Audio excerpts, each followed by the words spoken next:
Welcome. In front of me is Gateway GWNR71517 UltraSIM laptop, and in this video I will show you what to do if your device doesn't want to turn on.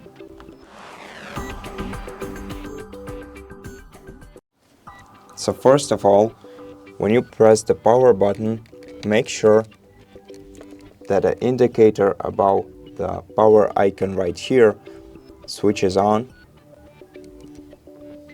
That indicates that your laptop should start turning on, and once it started turning on, you will see the logo on your screen.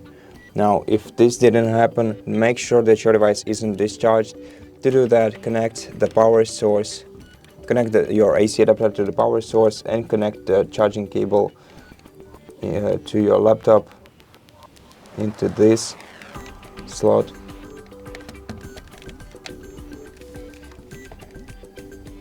And then wait until your device charges up a little and try turning it on again. Now, if this doesn't happen, then make sure that your AC adapter provides you with at least 65 watts of power. That should be written on the surface of the AC adapter. Unfortunately, for some reason, it doesn't say anything on the original one, but if you're using an original adapter, that shouldn't be a problem at all. Usually it says the amount of watts somewhere here, and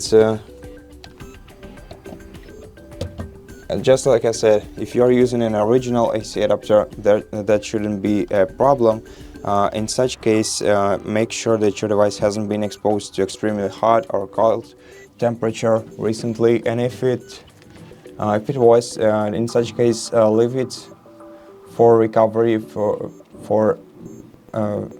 2 to maybe 12 hours, depending on how hot or cold the temperature was that it was exposed to, and then try plugging in the charging cable and turning it on again. Now, if the laptop still doesn't want to turn on even after that, then also make sure that you're using a reliable AC adapter from a reputable distributor to make sure that it's not breaking your device's battery. And the last option is to reach out either to Acer or Gateway customer support service and ask if they can help you with your issue, or just bring your laptop to the nearest repair center to let them take care of your device. And that's it for this video. I hope that it helped you, and if it did, consider subscribing to our channel, leave us a like and a comment below, and I'll see you in the next one.